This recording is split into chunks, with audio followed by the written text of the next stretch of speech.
Say, kids, what time is it? It's kind of like watching TV, but, in your car. Mike the Intern, Jay Stevens, Dark Side of the Stream, episode 184. We took a little trip back to our old good friend Robert Durst and did the Jinx Part 2. This is Mike's pick. Jay, you should be thanking yourself every day that you know someone like me that suggests great documentaries like this one. Not only was it concise, we actually got closure, and it was only 3 episodes that were short, and we didn't have to deal with any children in this one. So yeah, nobody was messing with kids in this, so that was good. We had been on a run of a lot of them, but I thought this one was a completely unnecessary documentary. Okay. I watched them didn't do it for me. Didn't do it for me. I felt like they were just milking the cash cow. Well, I don't know if you actually got the true intention of Part 2. So let me help you, and I'm going to try for the next hour. Could be what happened. Hold your hand. Could be what happened Through this. So there was one highlight. There were several, and I know which one you're probably referring to. And we're not going to get into that just yet. You can't go down that road just yet. We got to start at the beginning, because if I'm going to hold your hand through this to try and convince you that this is and I'm going to throw this candy on the ground right now. This is a documentary that's worth at least a 4. I'll show you. We watched 2 different movies. Hold on. Well, maybe you just didn't understand it, and I'm going to help you. Okay. First thing, the beginning of this series, you got to understand that a lot of the reason that he got busted, Robert Durst was because of the Jinx. Yeah. They basically caught him on camera confessing to the 3 murders in which he was charged with. Well, one which he was charged and acquitted of. Okay. So, legit, the first episode is watching all of the families watch that last episode and hearing him do it live. I thought that was unbelievable. Cool. To see them react to him saying, well, you killed them, of course, in the bathroom to himself. Oh my God.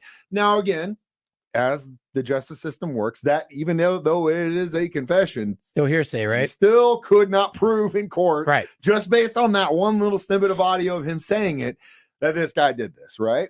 But because the cold case detective in LA felt like this was going to help him and help his case and hopefully get some of his close-knit people to turn on him and maybe talk about what they knew, then that was the hope. And I got to give it up to them, and I got to give it up to the police in LA for doing their due diligence and figuring this stuff out. They did go the extra mile. I'll give them that for sure. So I thought the setup for the beginning was really important, because then we got to see because all of that stuff that happened towards the end of the Jinx Part 1, we didn't get to see it because they had already done the documentary. So we knew that we knew what was going to happen and what was happening because it was in the news. We didn't really get to see the stuff, which I thought was really interesting to see that from their perspective, and then to see how the police and the prosecutors were able to essentially build their case against Robert Durst. But we also got to see how Robert Durst was able to kind of defend against this case. So let me keep holding your hand through this dark side of the stream, Jay. Thank you. We'll get to more about the Jinx Part 2 next on 104.7 The K. Mike the Intern, Jay Stevens back in the studio. It is Dark Side of the Stream, episode 184, the Jinx Part 2. So we get, what happens towards the end of the Part 1, the confession on tape. The producers get this dude talking with his mic on in the bathroom, which is just crazy. So many he likes to talk. He likes to talk. And that's what the prosecuting attorney says. And this is something that we've said so many times on this show. If you're ever in trouble with the law, you've got and he said it, you've got 2 roads to take. You can stop talking, or you can talk. And Robert Durst, no matter what his lawyers and attorneys will tell him, he likes to talk. He likes to talk. And that has got him in trouble. He seems like actually that's what funny dude. That's what the likable guy. The detective said, "I like the guy. He's a funny guy." Yeah, everyone that came in, they were like, "He's a funny dude."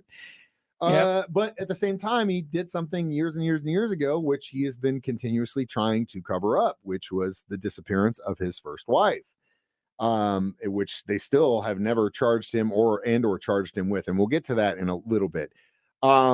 I thought that part was interesting, and now I know the defense that it was interesting to see him with his wife, but then also his girlfriend that would come visit him. Right, that was there were a interesting lot dynamic. of people around this guy that just thought they were going to get a piece. You know what I mean? A lot of it was, hey, this guy's he's a little weird, but he's cool, he's and gajillionaire. he's with got a lot of money. access So to if I help money. him out, he'll give me some cash over here and there. And on that note, you got to give it up to the people and the great citizens of the state of Texas, where they actually acquitted this guy of the murder of the neighbor, where he literally confessed to chopping him up and putting him in a bag. One of the jurors voted for acquittal. Why? So that hopefully down the road, him and this guy could become friends and he benefit from it. Hey, I was watching that going, what the hell? Yeah. How is that even a thing? He saw an opportunity. So let me ask you, like, how could you watch that? How would you that's no big deal? Yeah, that was cool. There was the highlight of it for me was this the porn cowboy guy. The porn cowboy singer. I showed you the reaction of the family, and that was like, whoa, that's crazy. Then I show you the fact that there was literally a juror in this justice system in the United States of America that saw a potential of where this guy could make money if he quit it. Obviously, there's no communication. How can that not blow your mind? We pull up? It's not all that. It's the country western porn singer. Can we pull up the porn singer? Can we pull up a list of the names of his songs, please? What was it, Chingy? Can we pull up a list of his songs? Because it was Changy. What was that dude's name? I'm sure you could pull it up there, because let's just really quick look at his list. He came up with the concept of being a porn star cowboy singer and singing songs about this stuff. I just what was the guy's? Look up Chavin. Chavin, that's it. Yes, Nick Chavin. That was so look at his song list. Let's go through his song list titles. I think there's a lot to uncover here. There was like getting it on in the backseat of your Ford truck. Let's see. I think they're a little deeper than that. Let's go. You should have been the one that was coming up with, if this was the only interesting thing. What's the name of his songs? His first album was called Country Porn, and I can't even. Can you read you read the names of the songs? I can't. Get It on the Run's one I can. Dry Humping in the back of the 55 Ford. Why can't you read? Because I can't say them on the air. I legit can't say this is important to the case. I feel it's important to Jay. Where you guys again, hopefully, I painted a picture to you where I've shown you. There's one about stains on your pillow, right? Stains on your pillow. Some kind of stains. Like a kid. He's just sitting in front of the TV playing video games. All right, stop talking about all this stuff. As soon as he said he was a porn star cowboy, they say Happy Meal, and he stopped. Like, what? And as soon as he said porn star, he showed a picture of him on stage with girls up there. I was sold. That was the highlight of the documentary. Jay, I wanted you to go through the song list titles. I can't. I literally said everything I can say. No sellout, too small. Jailbait. There was one about something about pillowcase, something stains. Yeah, I can't can't say that on the air.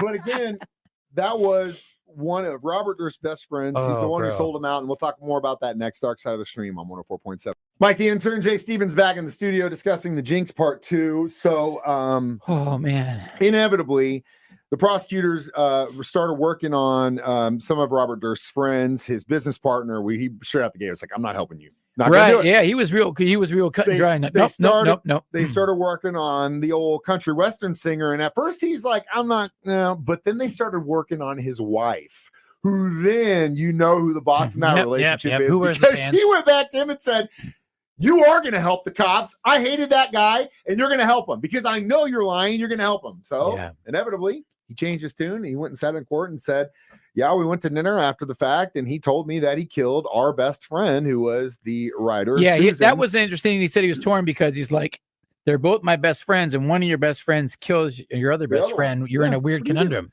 Do you back your best friend? Like, if you came to me, Jay, I killed somebody, help me hide the body. I feel like, okay, I'll go help you hide the body.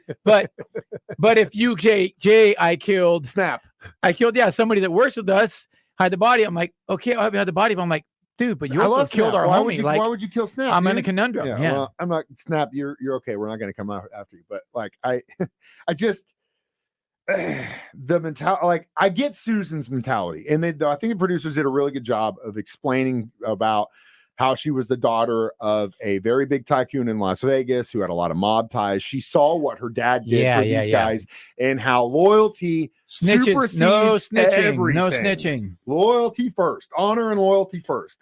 And so you can see how much she respected that with the way she dealt with Robert Durst, especially when she was able to help him get out of the missing thing by essentially establishing the alibi by making the phone call to the doctor in the morning saying that she that was interesting. The other thing that was insane to me, which I just don't know how, I don't know if you just checked out or what the hell, or you're losing at your hand of poker when you're watching this, but The other thing that was insane in the bombshell in this whole thing was that there was a recording that exists 9 days after Robert's first wife goes missing, where Susan would call a journalist and then basically go through all of the different things that could have possibly happened to her. Right. And the way she was talks wearing about this fancy woman who was earrings. like supposed to be her dear friend, the thing where she says, I'm going to save my tears until it becomes official. Yeah, that was like, weird. I wouldn't even talk to someone that I barely knew. Like I that. just kind of liked that. I was like, I work with them. They're all right.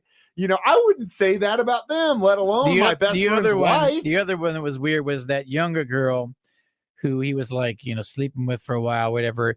And when he told her to go to the apartment and pack a bag, and then the police intercept the bag, and they're like, $100K "Did you know there's 100,000?" She goes, "I didn't notice that in the bag." Like, yeah, right, dude. What? How you don't notice 100K in a bag, man? But the thing is, and I think they did a really good job with this, was to show that Susan was in fact involved in the disappearance of Robert's first wife, not only as helping him establish the alibi, but also after the fact, helping him not only establish a story, but then sell it to the media. Because that's exactly what she did. She had the capability. She was a journalist, spin master, and that's what she did. And then years later, what's crazy is that she goes to Hollywood to help starts becoming a screenwriter and all this stuff. Works with the producer, who then basically is also another witness who says, "Look, she basically told me all of this stuff." Okay, you're raising the rating on mine a little bit. I did it. We'll see how much I had to hold Jay's hands through this next, explaining the documentary all over again to him on Dark Side of the Stream on 104.7. Mike the Intern, Jay Stevens, back in the studio one more time. Dark Side of the Stream, episode 184, the Jinx Part 2. I personally felt like I got closure. And like I said in the beginning, I think this documentary series deserves a solid 4 bags full of $100,000 wrapped in envelopes. I came in with a very low rating. I was going to go 0 or 1 for the singer porn cowboy guy.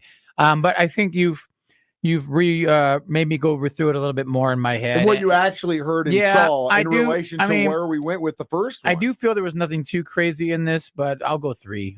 All right. Well, hey, at least I got you to go with the. You raised it up a little bit. Yeah. I thought they did a really good job of closure. They didn't ring it out too much. You got to see, God, how much you can literally buy freedom in this country. If you've got enough money, man, there's enough people that will be willing to go to bat for you because of who you are and what you can give them. Possibly, maybe you don't even know. It's crazy to me. But and then the juror thing, I don't know if I remember that for the first one, but I kept thinking, how the hell did that guy get acquitted? Yeah. Well, now we know. Either way, don't be a D-bag is the lesson of that story. Jay, what are we watching next? I found a nice hidden gem on Hulu. And it's good because it doesn't talk about murder. It doesn't talk about messing with kids. Good. It's called The Contestant. Okay, sounds good. And it's kind of the start of a reality show. And we also learn where the eggplant emoji comes from. Oh, followed by the water emoji, right? Well, at least the eggplant. As always, The Contestant. You can watch us do this live on Facebook or YouTube, 9 a.m. every Thursday. That's when it plays during my show. It plays at Jay's show during 6 p.m. Listen to this as a free podcast on our 104.7 The Cave. As always, I'm Mike the Intern. That's Jay Stevens reminding you we watch movies, so you don't have to. It's Dark Side of the Stream on 104.7 The Cave.